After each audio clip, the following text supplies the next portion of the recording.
My name is Mike Nelson. My job, underwater research. In my field of work, the understanding of underwater detonation is quite essential. The Navy taught me how to handle and respect underwater explosives of different kinds. But I never knew that one day, long after I had left the Navy, underwater explosives would nearly cost me my life.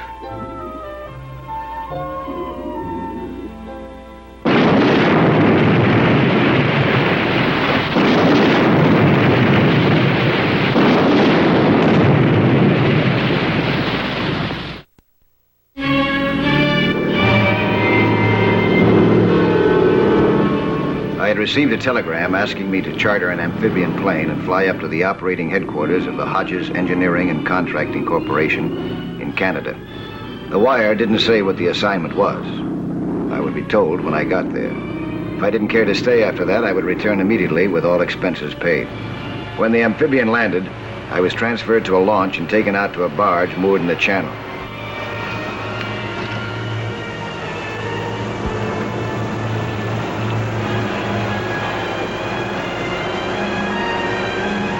The wire said that I was to see Mrs. Evelyn Hodges.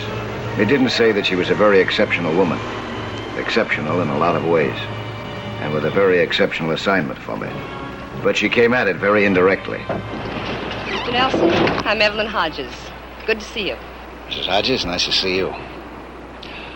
Oh, it's quite a barge you got here. In your letter, you weren't very detailed about what I'm supposed to do. Well, I think this is the easiest way to tell you about this job, Mr. Nelson. We keep it around to remind ourselves why we're out here.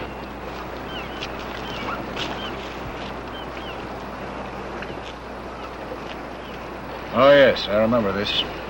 That was terrible. This is just about where it happened, isn't it?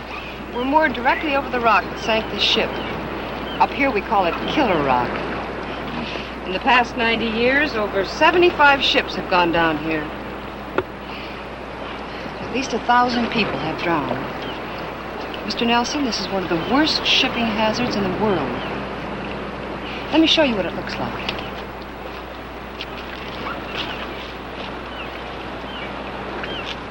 Our company has just been given the contract to blow the whole top right off that. How does your company plan to do that? Well, it's pretty involved. We start from that island.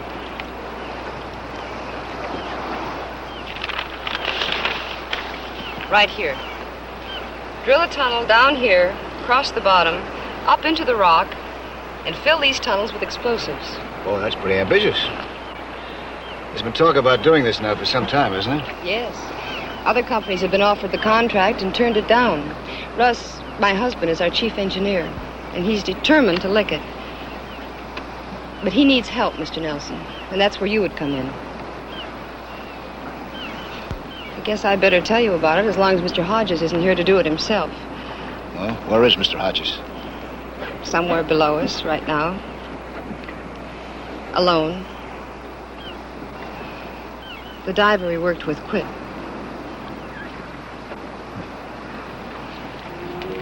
I suppose that should have been my first warning. The very fact that he would dive alone in tricky waters like these.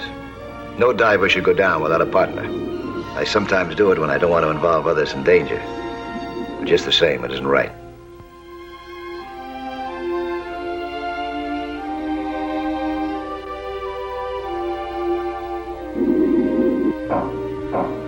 And Hodges, no matter how dedicated he was to surveying Killer Rock underwater, to bringing back geological samples for analysis, had no business down there alone.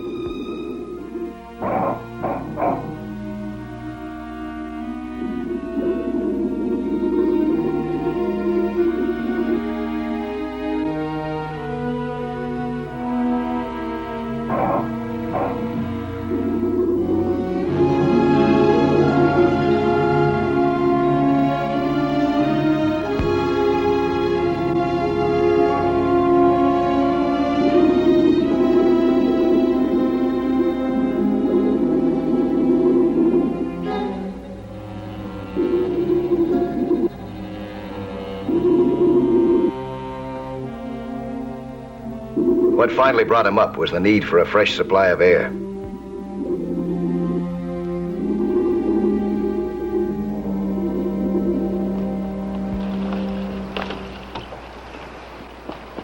You must be Mike Nelson. Welcome aboard. Thank you. Mr. Hodges? I trust you two came to terms and all that? Yes, Mrs. Hodges took care of everything very satisfactorily. She usually does. You know, she really runs this company. Oh, what do you say? You ready to go to work? How long will it take you to get into your gear? Right now? Sure, why not right away?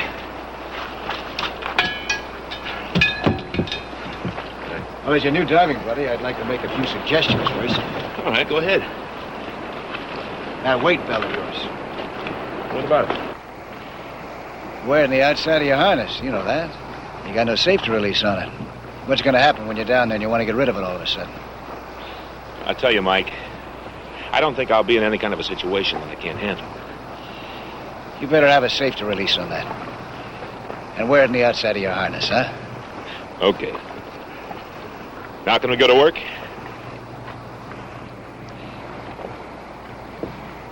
You usually throw your tank down like that? Well, why not? It's empty. That's why I came up, to get a fresh one. Oh, it's not the tank. It's the regulator that I'm concerned with. Why? What's wrong with it? Keep it up. Like that, huh? And it won't get damaged, and your hose won't get cut. You know he's right. That's good stuff, Mike. I'll tell you what. Why don't you take charge of all this gear, huh? I'll handle the survey. Incidentally, Evie, I'm down 60 feet with it already.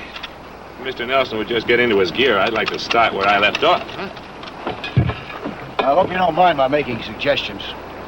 I'd like to feel free to whenever I think it's necessary. Oh, that's fine.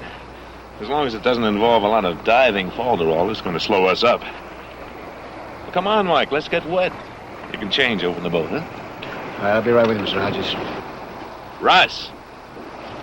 Be right with you, Russ.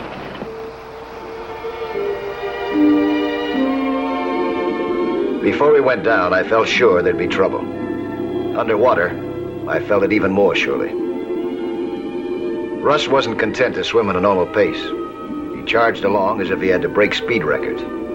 I swam at my own pace.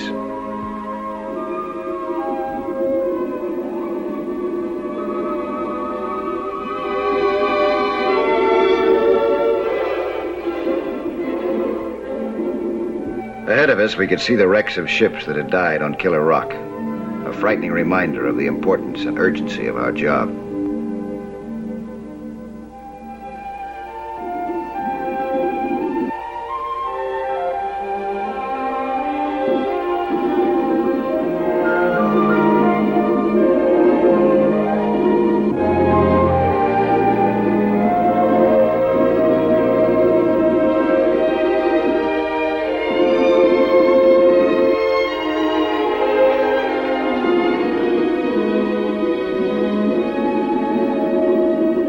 We had entered an area with strong currents. I signaled him that we should connect ourselves with a safety line. He motioned me off. He didn't want to take the time.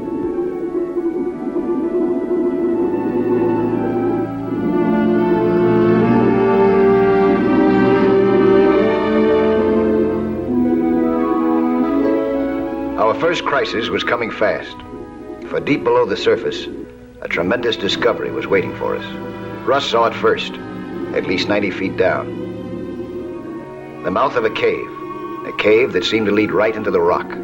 This could be the luckiest break in the world. If this cave went far enough and close enough to the top of the rock, there would be no need to dig dangerous tunnels. The explosives could be planted right in the cave.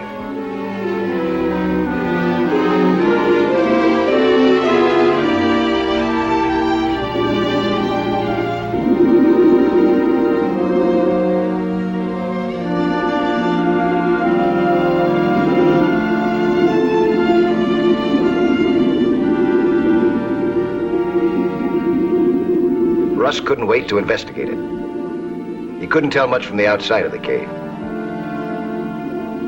Russ signaled that he was going in. It was foolhardy with the amount of air we had left, but I couldn't stop him.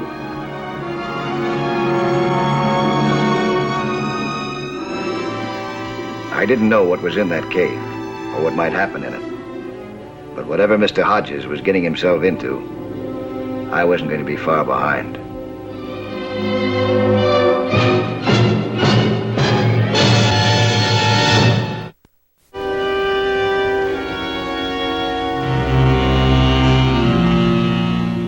Russ and I were in an underwater cave inside Killer Rock, which was responsible for the sinking of dozens of ships.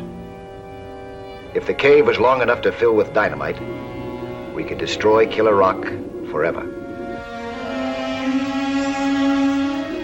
But more important to me at the moment were the time, the pressure, our supply of air, and the fact that my partner was once again racing ahead of me, with no thought of the dangers that he might be running into.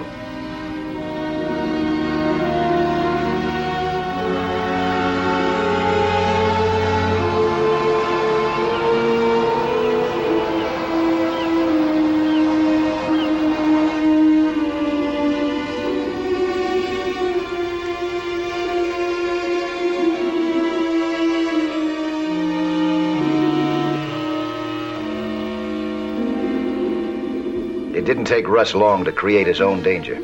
In his impatience, he caught his intake hose on a rock. He twisted toward it to free it. And then as he turned back, he inhaled water instead of air. The rock had torn his hose.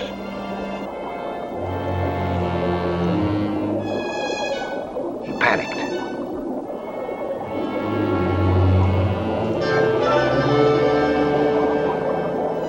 I quickly gave him air from my tank. He signaled that he was okay. Then I started to lead him out of the cave and up to the surface. There was no argument this time.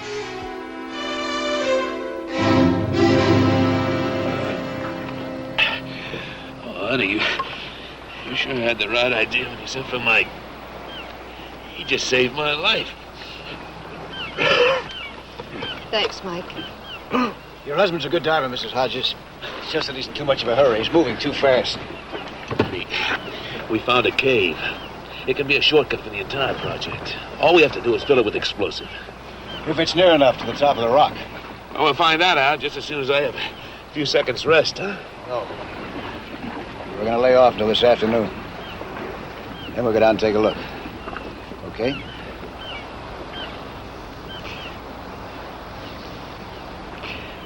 Okay, boss.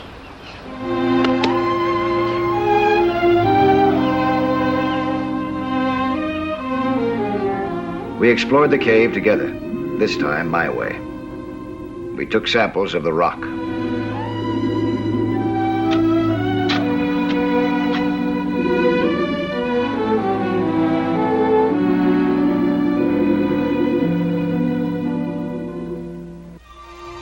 We made diagrams and drawings at every level and turn.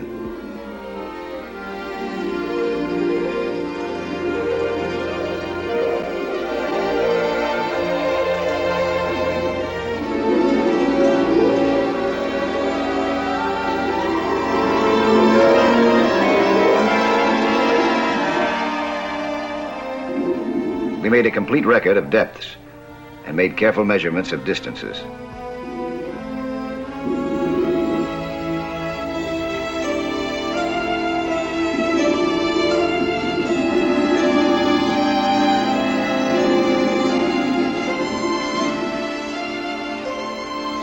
Finally, we drew an accurate diagram showing all the passages of the cave.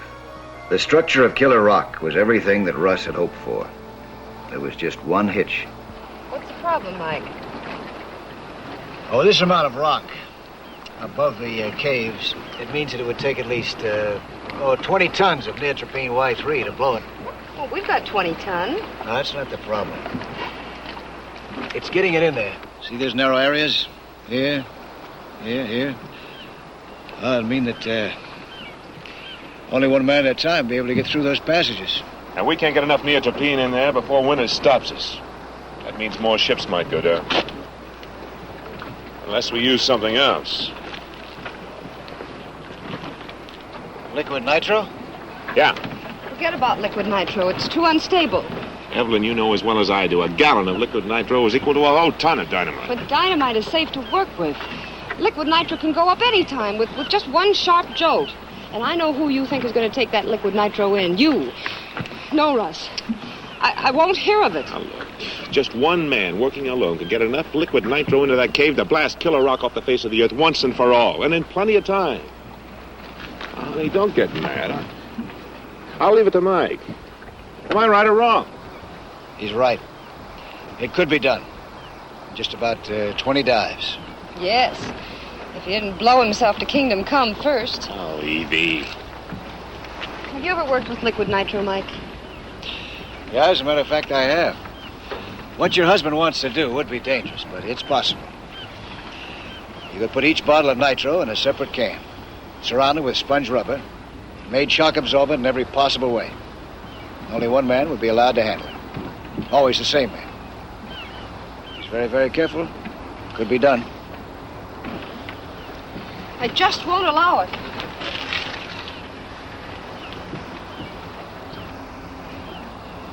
What if Russ agreed to let me be that man?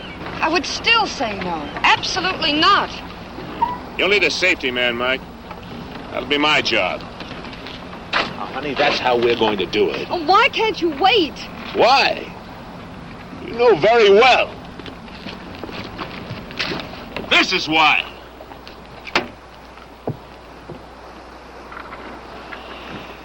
It's worth trying, Mrs. Hodges. We'll play it safe.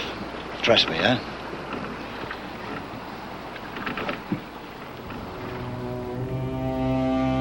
I packed each bottle of the explosive with every precaution.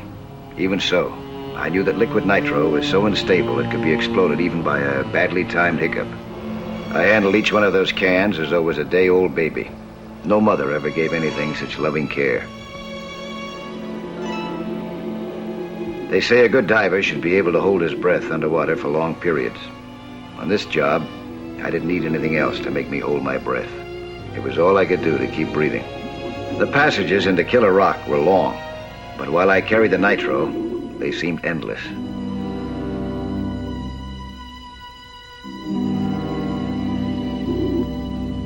Russ acted as my safety man, with a spare air tank.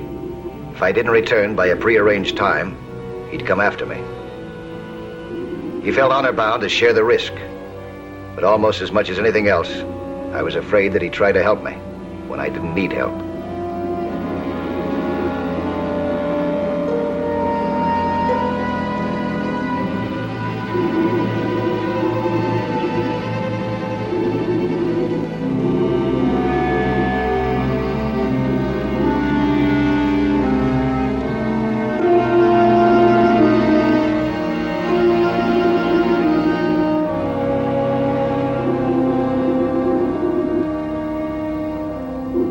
The currents in the long passages changed without warning.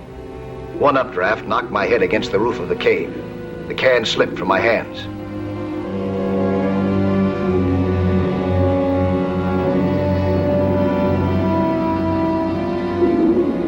I must have been living right, for if ever I had a charmed life, that was the time.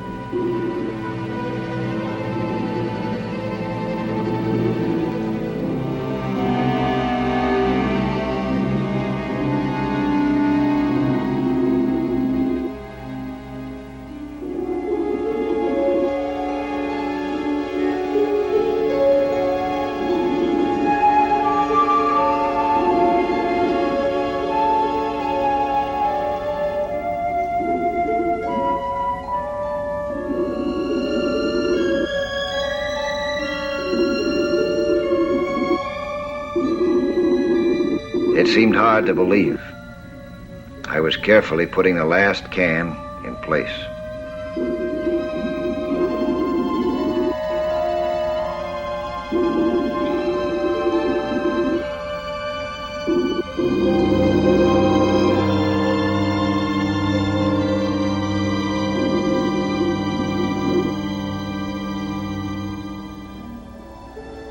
I still had to string the wire for the detonator. It led from the shore of a nearby island where the nitro safely could be set off from a blockhouse.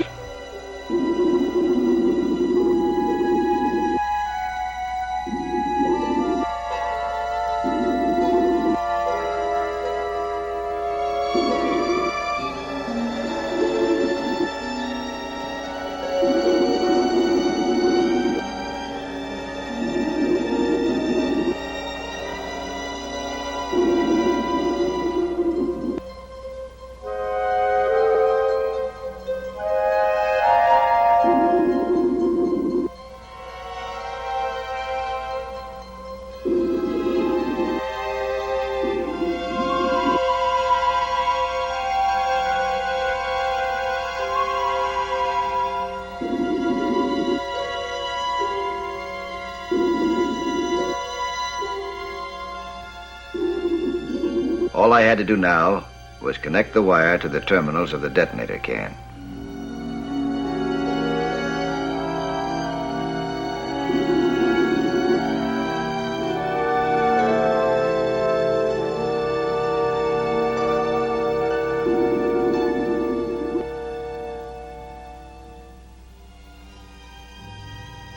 Everything was going smoothly. Our job was almost over. It seemed impossible that anything could happen now.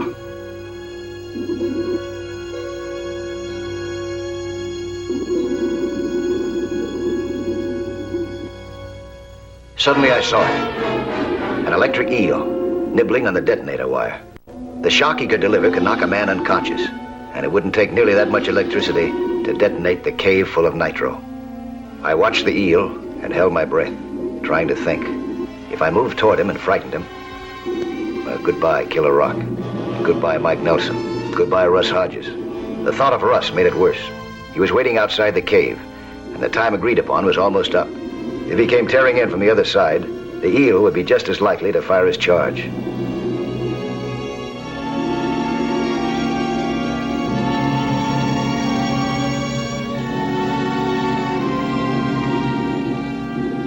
And yet there was no way that I could pass that eel without frightening it.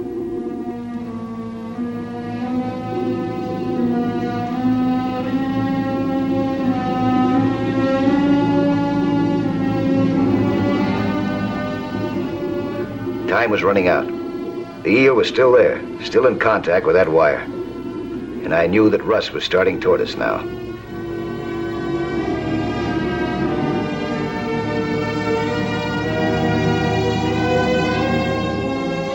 I couldn't wait any longer. My crowbar had an insulated handle. If my first blow could get the eel away from the wire, we had a chance.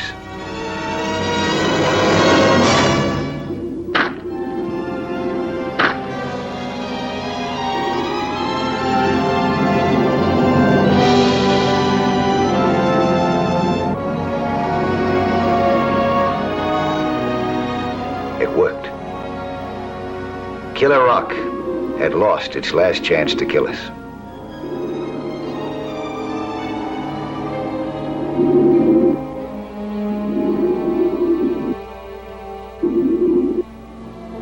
H hour for Killer Rock was at 0900 next morning.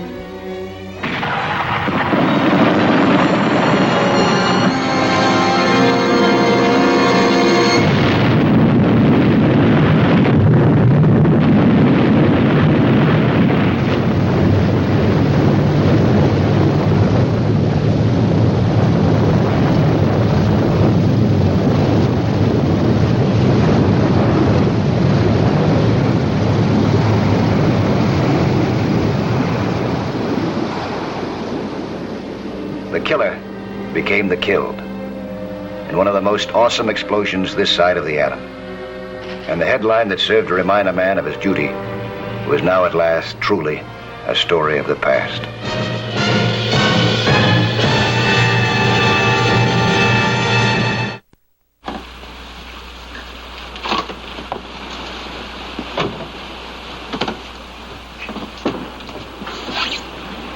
I'll be back next week at the same time with another Sea Hunt story.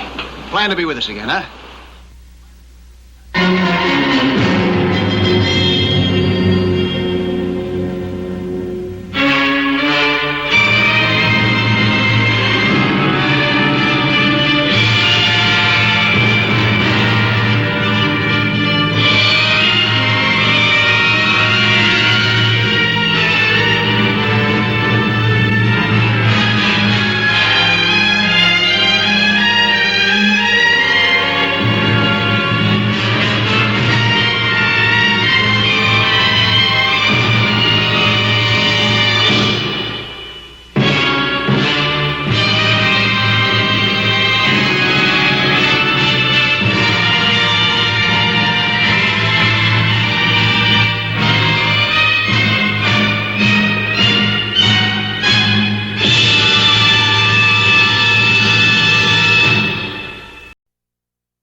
It started out as a spearfishing party, but it didn't end that way.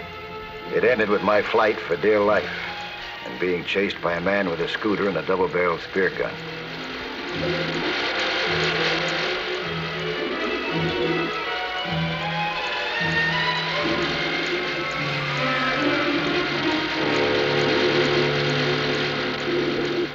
He took careful aim, and he pressed the trigger.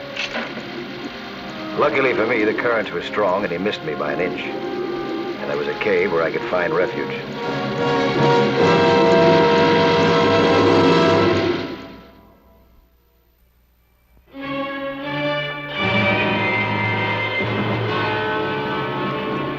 It was a Sunday morning. A party of sports divers had chartered one of Avalon Air Transport's planes for a day's outing. I had taken them out before. They were all very good skin divers and could have managed without me, but Avalon Air Transport had felt it necessary for me to look after them. Our takeoff was delayed. One of our passengers didn't show up. The rest of them were old friends. Queenie Miller, probably the most popular girl in Anaheim before she married DeWitt Miller. That was last month. Our pilot, Dick Talbot, skipper of Avalon Air Transport. Jack Padgett, a sportscaster, and a fine athlete himself. Eddie Mahar, the top salesman of life insurance. Always acts like the man most likely to need it. And Ella Palmer, holder of 2 swimming records. Also designs bathing suits. Fills them pretty well, too. Mike, what island are we headed for? About 90 miles out. San Granada. San Granada? Is that a restricted area? Yeah, secret Navy stuff and all that? We'll be on the lee side. It's the other side of the island that's restricted. Hey, what's that spear gun? What do you mean? It seems to me that I had to speak to you about this the last trip. Oh, it's not cocked. They never are. Okay, Teach. All right, stow it aboard. Point side down.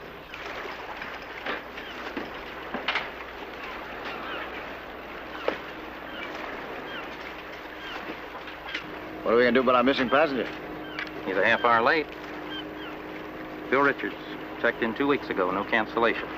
Oh, you want to wait for him any longer? Well, Hey, wait a minute. It wasn't Richards. It was a complete stranger. He looked friendly. Much too friendly. Mr. Nelson? Yeah, that's me. I'm George Peterson. Mr. Peterson? Dick Talbot. How do you do? Hi. all right, George. Bill Richards couldn't make it, so I'll be using his reservation. Is that all right with you, Dick? It's okay with me. Space is paid for. Good. Well, I take it you've done some diving before. Well, enough. You don't have to worry about me. That's pretty fancy equipment you got there. Triple tank, double-barrel spear gun. You want to be careful with this. I have to check you out on it first. Well, I've heard about you. How thorough you are. I'm all for it. Well, I haven't lost a man yet. Come on, let's get aboard. Oh, wait a minute. It isn't all here yet. A sea scooter, huh? Yeah. A friend of mine's making those. I told him I'd test it for him. Oh, that sea scooter of yours and this double-barrel spear gun, you ought to be going after whales. A nice yellowtail will do, thank you. See if we can do to arrange it for you. In a few minutes, we were on our way. 5 old diving buddies and a stranger.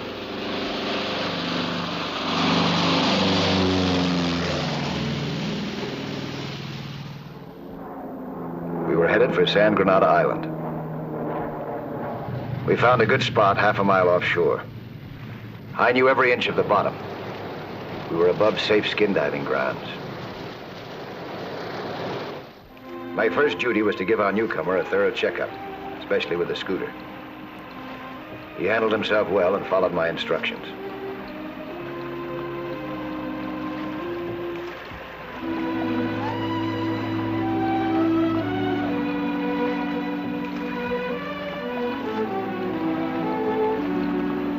Go in a circle.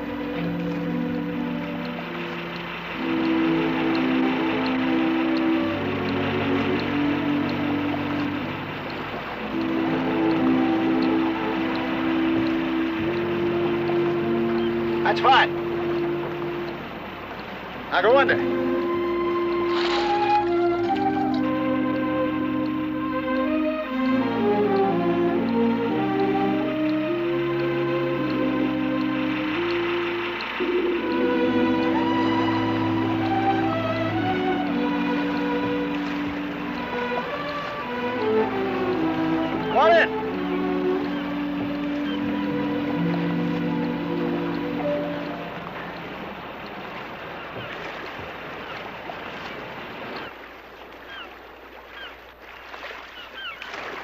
that the fastest it can go?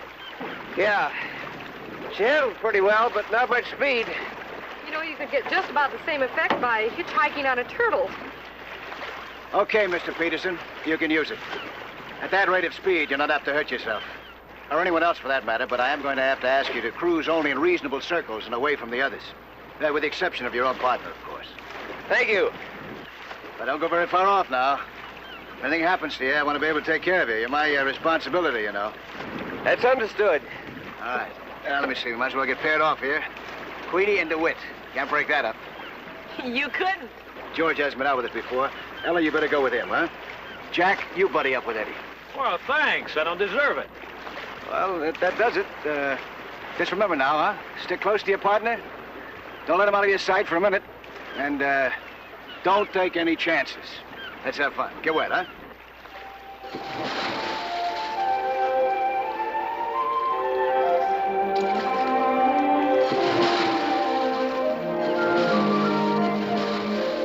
The underwater picnic was well underway. It was time for me to inspect my charges.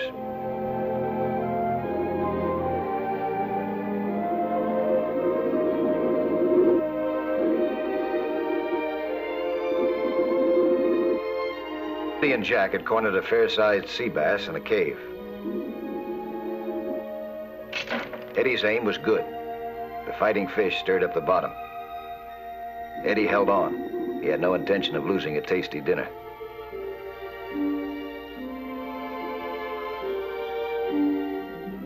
I swam on.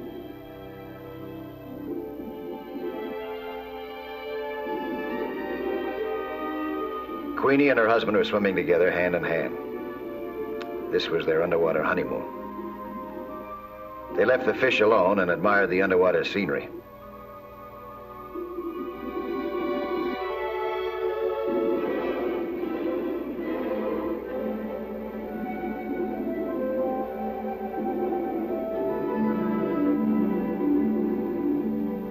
They had found the sunken hull of an old lifeboat. But not even the scenery could take their minds off each other for long.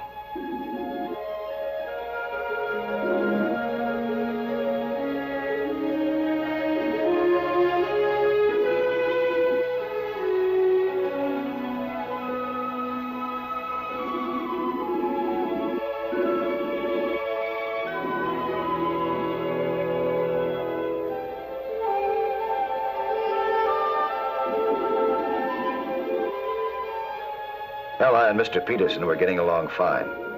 He was taking picture after picture of Ella, who carried on like a high-fashion model underwater, all in good fun.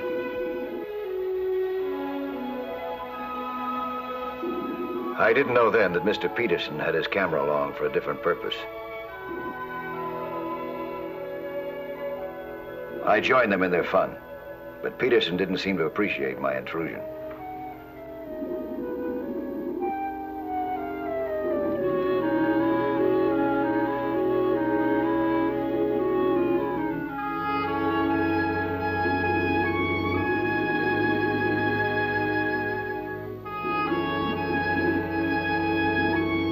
Then I surfaced, believing that everything was all right below.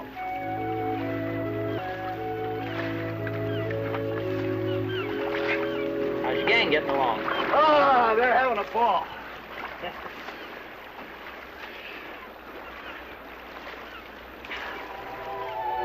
Now Peterson was testing his scooter. Ella was hanging on, enjoying the ride.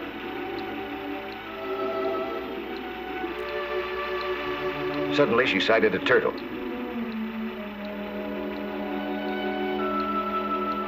It was just like Ella to hitch a ride.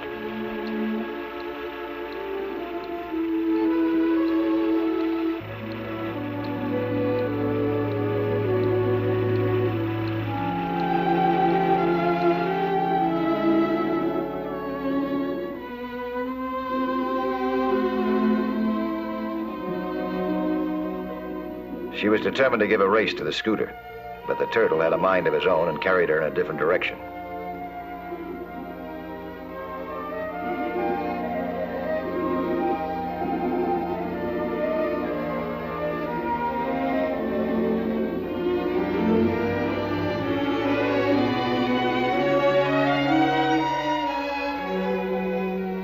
Peterson had been waiting for something like this.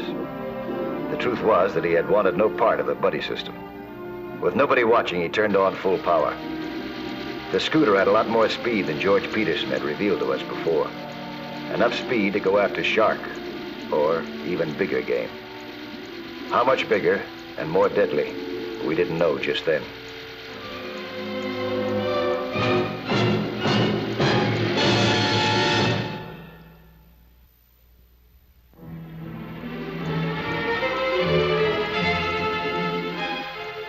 George Peterson, a stranger in my diving group, was heading out at full speed, and he knew exactly where he was going.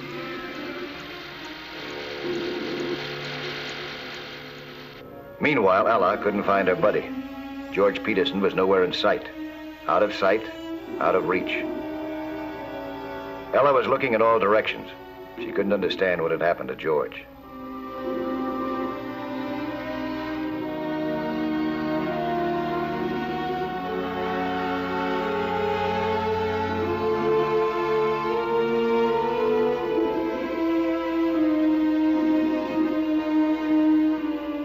I was playing chess on the top of the plane, believing that everything was smooth down below. I knew that with the buddy system, if anything happens to one, there's the other to give a quick assist. Oh, I gotta make my rounds. Just because I got you in a bind? What are you talking about? Oh, I gotta get down there. Look, you just leave everything just the way it is, huh? You haven't won this game yet. Not a long shot.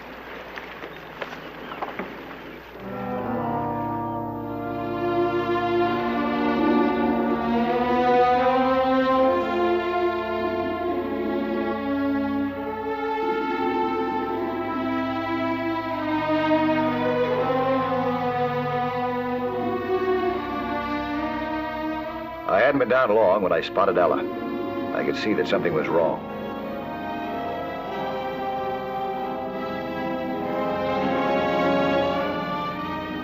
She indicated that Peterson was gone. I signaled her to surface immediately to find out what had happened.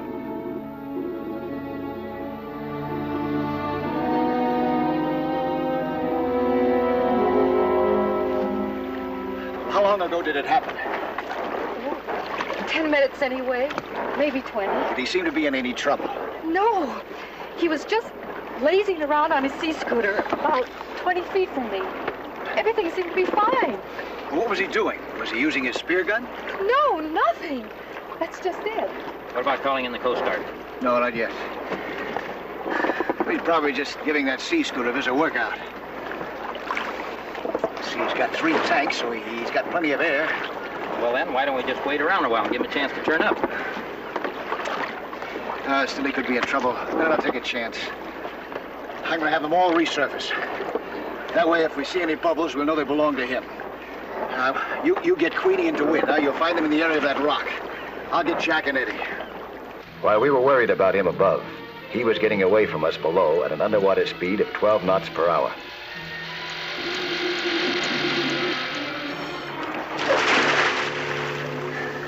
Rev up the ship and haul you around for a look. No, you better not. He might pop up right in front of it. We'll use this raft for the search. You got a pair of binoculars? Yeah, 2 pair. Good. You might get up on your wing there, huh? And watch the surface. If you see any bubbles, give me a shout, huh? Well, there's one thing. That scooter of his is so slow. You won't be very far off. Dick was scanning the horizon with his strong binoculars. There were no telltale bubbles anywhere within sight. We made a careful search pattern in the raft, spiraling outward, to the limits of what we thought was the scooter's range.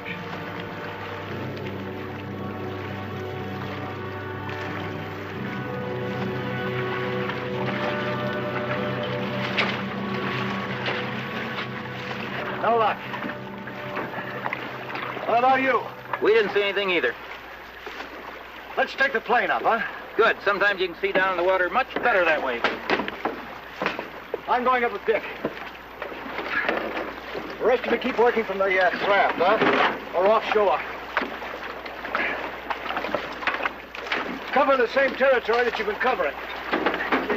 Yeah, let me give you a hand here.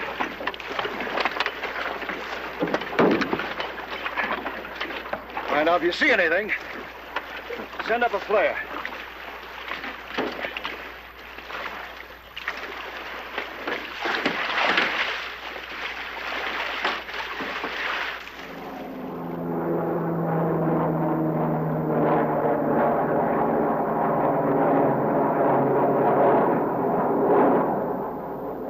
Kept circling and circling.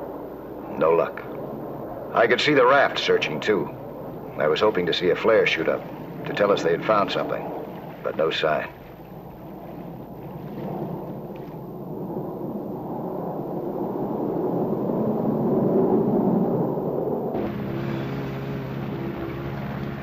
I never lost a diver before. I certainly don't like the feeling. Why not widen our search pattern? There's no swimmer could swim any further than we've been looking. That schooner of his wouldn't help many. You saw how slow it was, didn't you? What if he got caught in a current? Oh, not in this area. Supposing he speared something big and started to tow him. There's nothing to lose, I guess. Okay. Make a sweep to the end of the island, huh?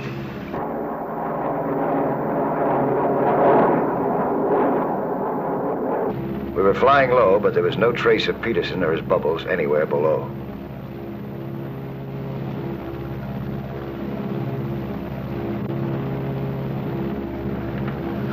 I don't know, but what if, do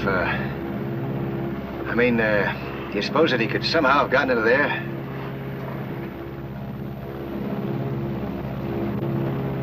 I was thinking the same thing. You've checked out everything else. I'm game. Do you want to check this one? Okay, call the Navy.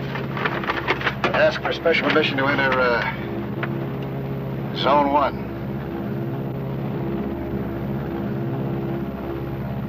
Now we were over the restricted zone, miles away from our skin diving grounds. I kept scanning the surface with binoculars. It was hard to believe that Peterson could go this far.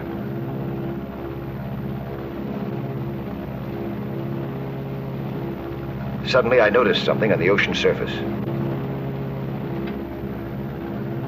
Bubbles. Looks like bubbles. There was no mistake. The bubbles came from an air lung. He was down below.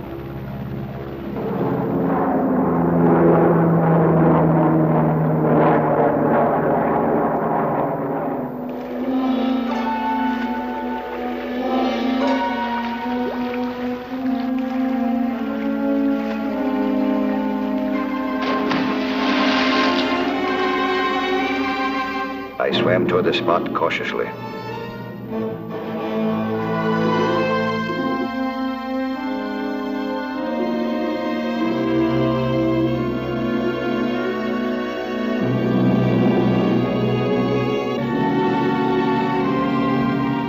Then I saw him.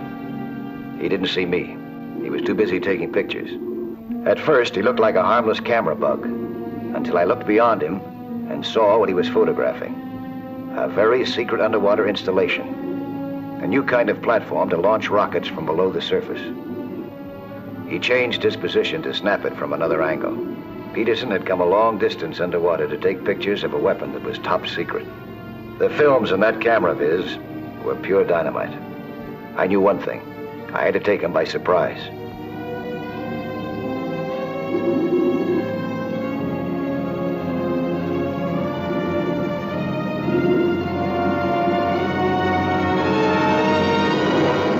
I grabbed his camera before he knew what hit him, and I was on my way. My only hope was to surface before he could reach his scooter.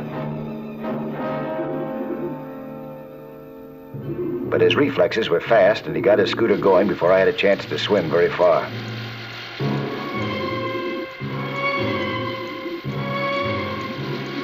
The camera was dragging and slowed me down more than I liked. While he had a fast scooter to propel him now, and a double-barrel spear gun. I had to zigzag to avoid being a good target.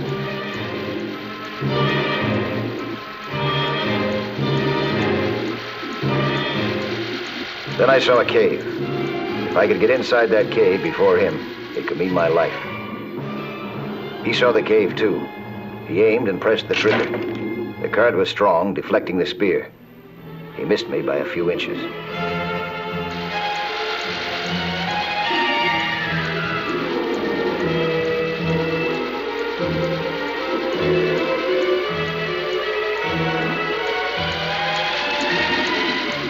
I was swimming toward the cave with all my might. He pressed the second trigger. He missed again.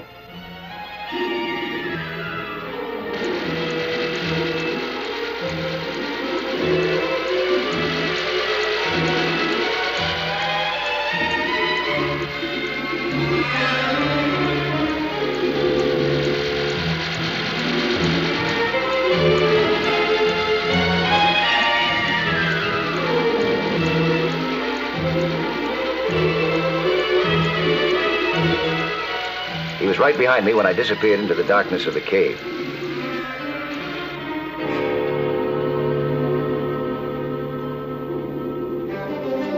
As he entered, I lunged at him from the side.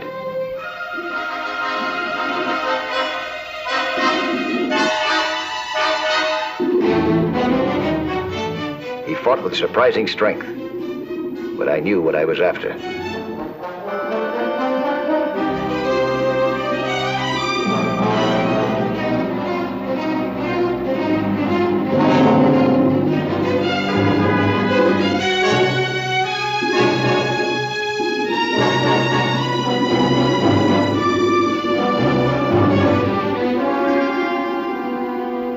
His air hose and choked off his air supply. He struggled desperately, but soon couldn't bear any more.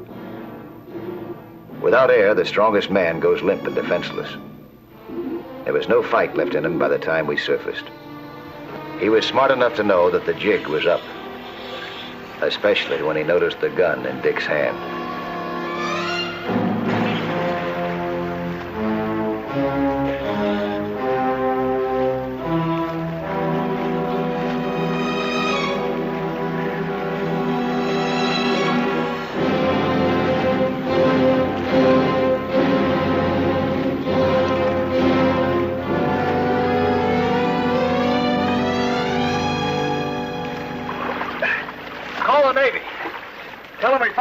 Man.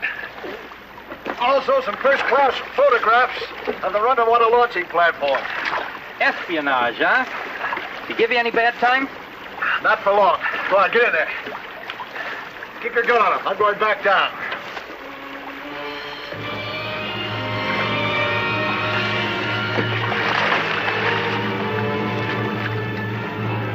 I knew they needed the camera and its film for evidence.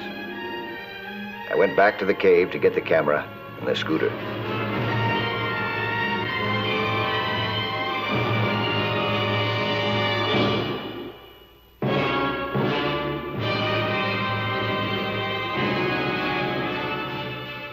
Peterson's little excursion was going to put him behind bars for many years.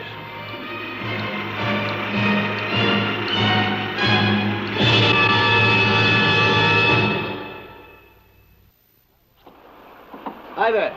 I'm Lloyd Bridges. Skin diving is certainly a lot of fun, and it's full of adventure. See some more of it again next week, huh? When there'll be another excursion into that fabulous underwater world of Sea Hunt.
On June 17th, ferocious Hurricane Dora struck one of the islands of the British West Indies.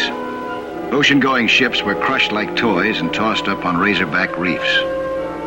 One ship, the SS Minerva, went to the bottom just offshore in 70 feet of water. Robert Lambert, a scuba diver hired by the company which insured the Minerva's cargo, found the ship. He was inspecting her hull when suddenly a spear flashed by him. His assailant was reloading an arbalete. Lambert didn't wait for the second spear.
Lambert was doomed by the superior strength of the murderer. His body never came to the surface. He would never tell where the Minerva lay. The killer would never tell what secret the cargo of the Minerva carried. The Carib Insurance Company had also sent for me to dive with Lambert. I didn't know that I would soon be facing the same mysterious killer.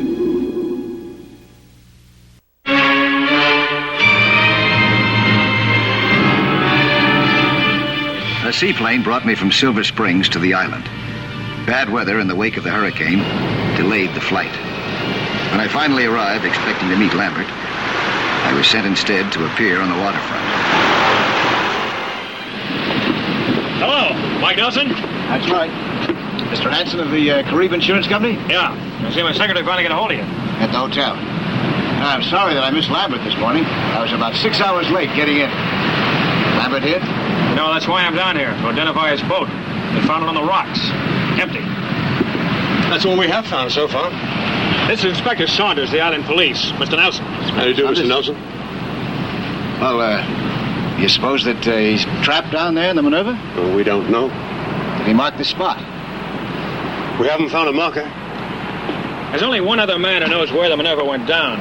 He's a West Indian the natives call Lord Cristobal, sort of a local celebrity. Oh, where'd I find him? See the old Spanish fort up there? Yeah? He's a caretaker. Lives up there. I'm going to be tied up here for a while. You suppose you get on up there right away and get to work? You make whatever arrangements you need. I'll take care of the bills. Okay. Lord Cristobal, huh?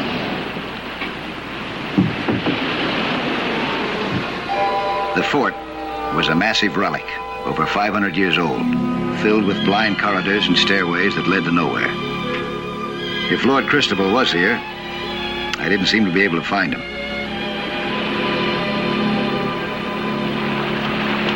And I became aware of someone singing. Calypso singing. Dive deep in the big fish belly. Swim like the fishes if you can. Make a believe you're not just a man. Dive deep in the big fish belly. Swim like the fishes. Shut up and listen to me. Big fish belly. Chris, will you stop that blowing noise and pay attention to me? That could be Lord Cristobal. Lambert's disappearing down there. Disappearing, I say, without a trace. Like he was swallowed. Dive deep in the big fish belly. It was a hex. But who was the other man? That's right, what else? What do you mean? Listen, I tell you the Minerva is hexed. That's why she sank. That's why Lambert disappeared down there. Is it worth £2 a day to die like he did? Trying to scare me out of my £2? Or you go put no hand on me. All right, but you'd soon find out £2 ain't worth hexing yourself for. Who are you? My name's Mike Nelson. You're Lord Criswell, aren't you? Yes, sir. I'd like to talk to you for a moment, please, huh? Just a moment, not so blooming fast. I know what you want. You're from the Carib Insurance Company. Well, this man's under personal contract to me, see, and I say he don't work for nobody else but me. What do you say? You want him to show you where the Minerva is, don't you?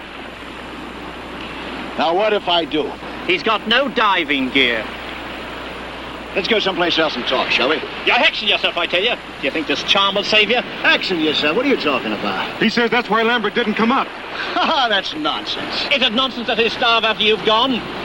If you work for him, you're finished with me. If you run out of me now, you'll never work for Webley Salvage again. I need him for my work. What are we fighting for? I'm going to be needing a boat. And you're in the salvage business. You've got everything that I want. What do you say, huh? I'm booked solid. 20 pounds a day, and you hire Lord Christopher. 20 pounds? Well, now, that's a little bit more like it. On the dock tomorrow morning at 8 o'clock, huh? You're on. I show you where the Minerva went down. I had played right into Webley's hands. I had given him a better way to keep the secret of the Minerva than he had been able to find for himself. His salvage barge was an ideal place from which to work. I still suspected nothing next day when Chris and I started down to find the sunken ship. Webley had planted a fear of the hex in him, and he was still plagued by it. But he bravely went into the water.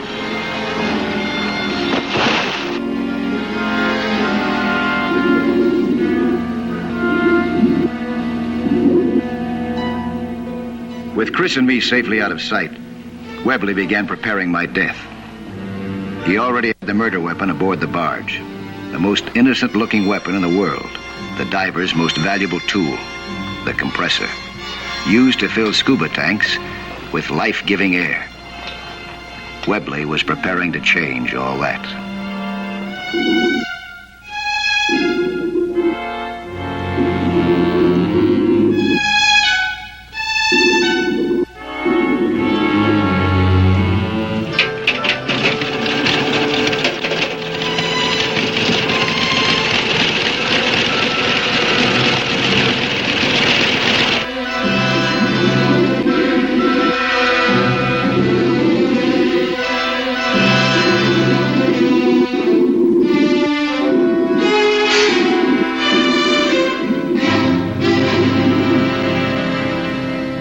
The exhaust pipe of a gasoline-driven compressor is flexible so that it can be laid downwind from the air intake. Held directly in front of the intake, it blows deadly carbon monoxide gas through the compressor cylinders, through filters which are designed to take out solid impurities, but not to take out gas, into the diving bottle. Webley was filling this one with a sinister, deadly poison which I would not detect until it was too late. Chris and I had reached the Minerva's hull. We swam along it, making an initial inspection. The plates seemed to be in good shape. Then I saw it.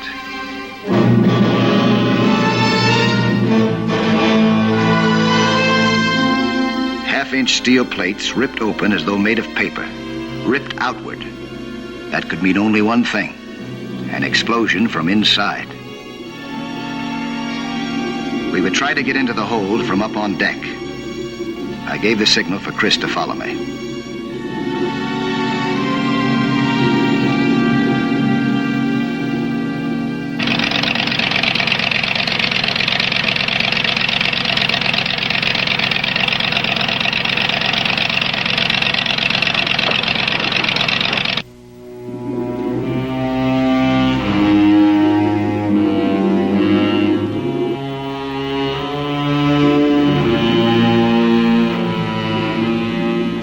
Inside the ship, a bulkhead kept us from the hold. The door leading through was sprung by the explosion.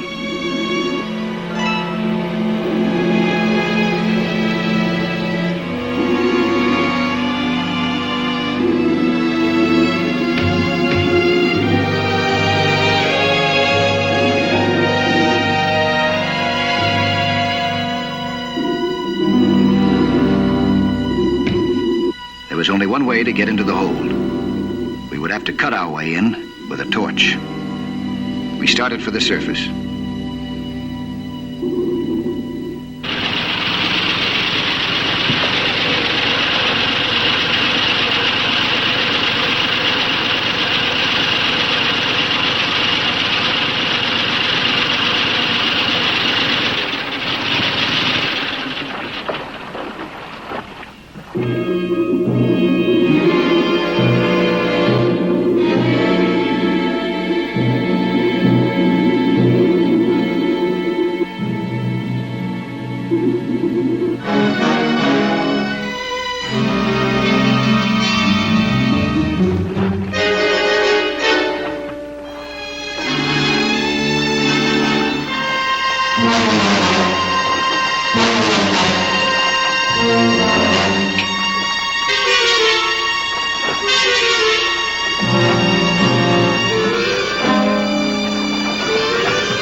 Find her?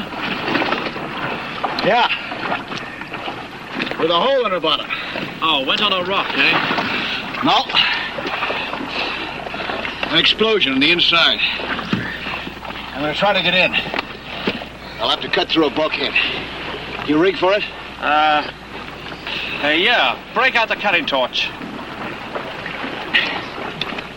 I'll tell you what I'll do. I'll go down with you, see we do a proper job. Oh, no one can handle a torch like I can. Webley had set his trap. He knew that sooner or later I'd call for a fresh air bottle. And he had one ready for me.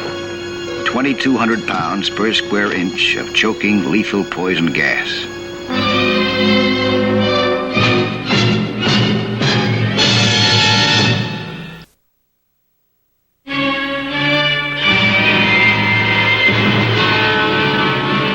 The cutting torch was ready. I was about to dive to the Minerva with a man whose object was murder. My murder. The man who had already killed one diver. Hold this, will you?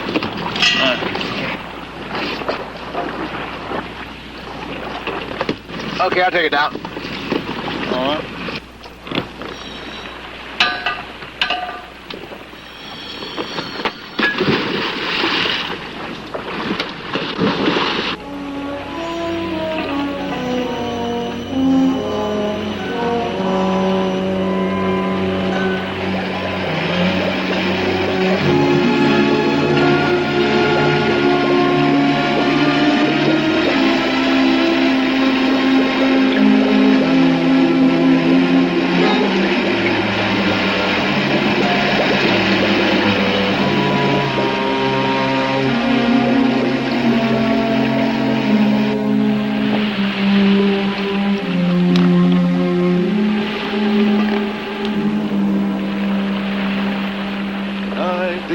Dive deep in the big fish belly.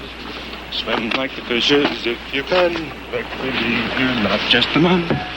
Dive deep in the big fish belly.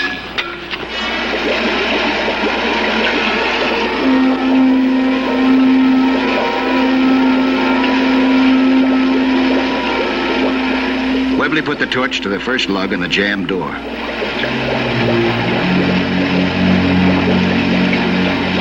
Dive deep, big fish belly. Swim like the fishes if you...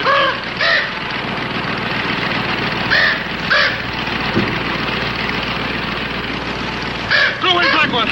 You got no right to put the hex on me! Take your black hex off of me! Go away!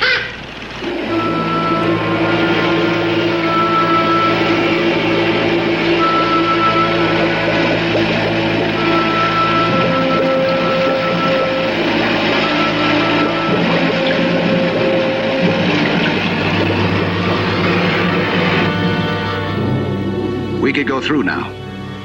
But Webley warned me that my air must be nearly exhausted. He was right. He went up with me to see that I got the right bottle. The poisoned one. Go away. Go away. The good folks are going to die. Don't look at me. Go away. Go away.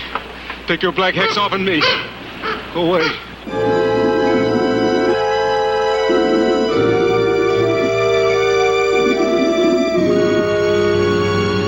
Chris! Go away. What's the matter with you? Get your diving gear on. We're going down. Oh, let me give you a hand, Mr. Nelson.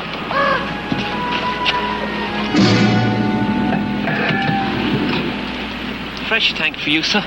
Oh, thank you. Black hex enough for me. Go away. The folks are going to die. Will you get your mind off what you're doing? Get your tank on.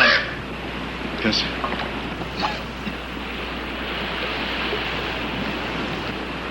I go stow the torch, eh?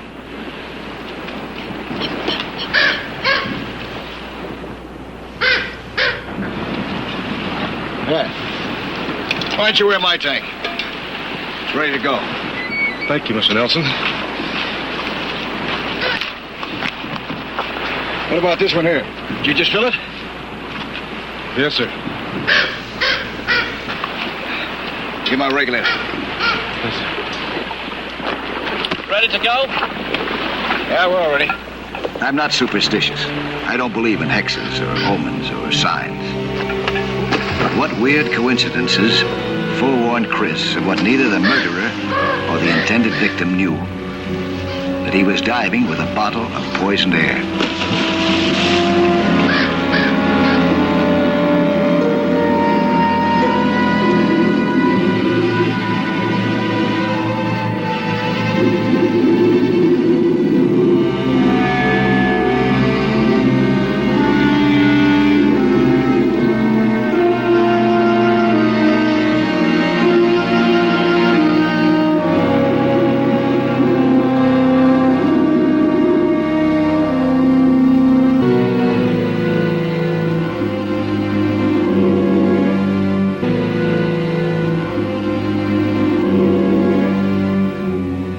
I showed Webley the hole in the hull to prove that it must have been made by an internal explosion.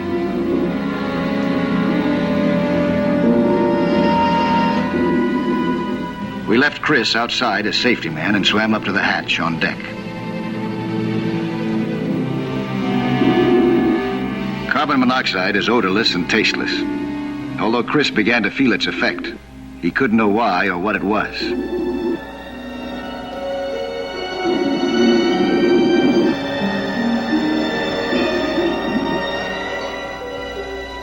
Even with the lugs cut through, it took all our strength to open the door. Its hinges were sprung and out of line.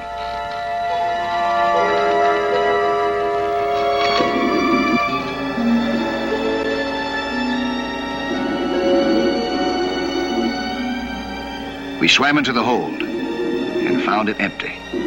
There was no cargo at all. The internal explosion now added up. It was the old double swindle. The cargo had been heavily insured, but it was never loaded on board. Then the ship was scuttled for the insurance.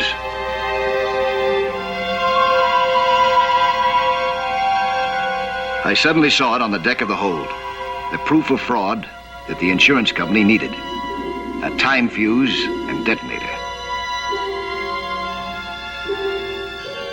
I told Webley to signal Chris to join us.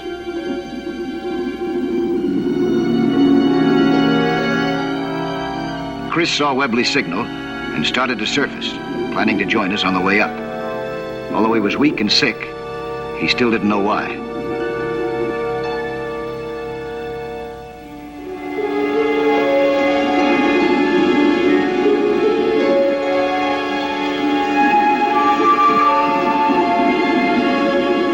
Chris was waiting for us when we got clear of the Minerva. We all started up together.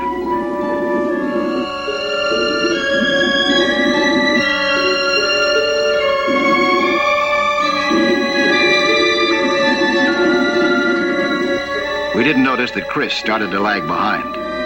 He was weakening rapidly now. The carbon monoxide was doing its work.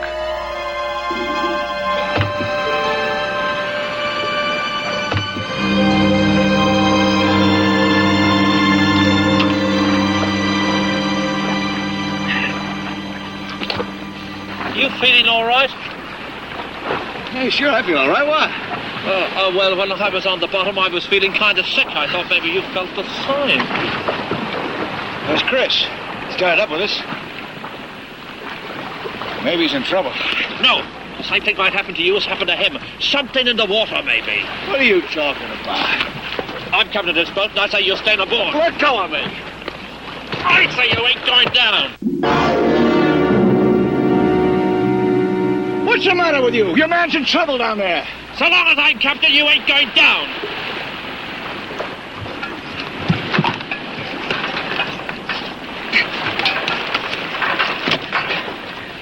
There ain't no more air lungs.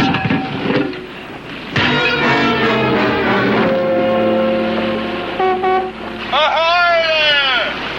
Ahoy there! I got a diver in trouble on the bottom. You got any diving gear aboard? No! You got any oxygen?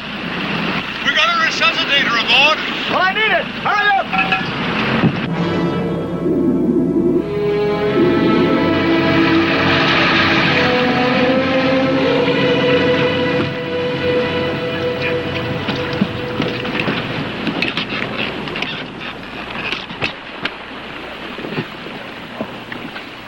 My mask.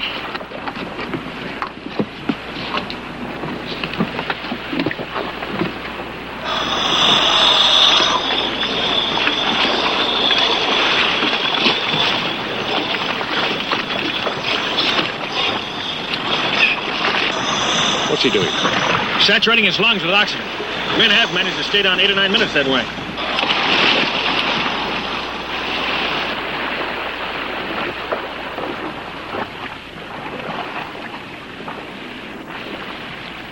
Webley! Webley! I should like to ask you a few questions about a diver named Lambert.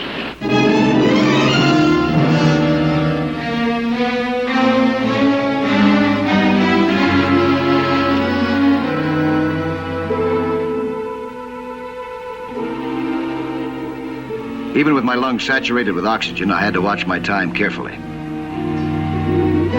And I had to conserve my energy. Work uses up oxygen quickly.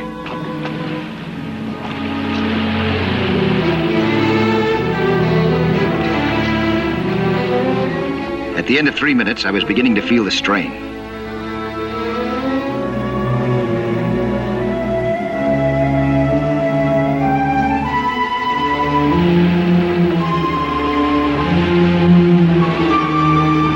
How long? Almost 5 minutes. I told her not to go down. At the end of 5 minutes, I knew that I couldn't hold out much longer. There he was. My lungs and chest were already bursting, but I had to hold on. I had to keep from opening my mouth. I had to fight down the agonizing desire to breathe. Now that I had him, could I get him up in time? With my last bit of energy, I convulsively kicked for the surface.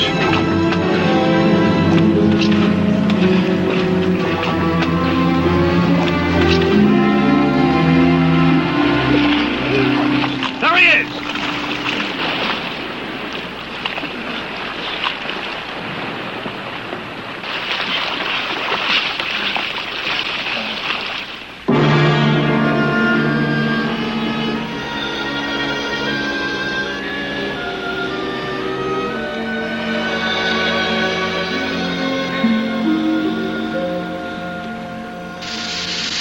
The color of his lips. They're bright red.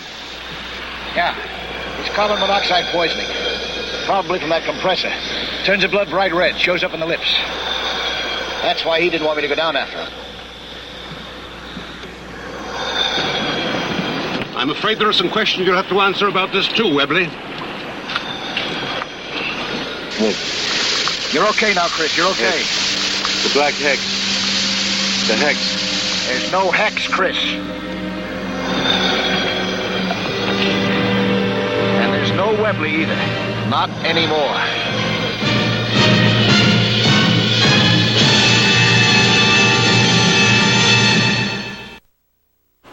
Hello there. I'm Lloyd Bridges. Skin diving is fun and adventure for young and old, but it can be dangerous. So know the sport well and don't take any chances. Be with you next week for another exciting sea hunt.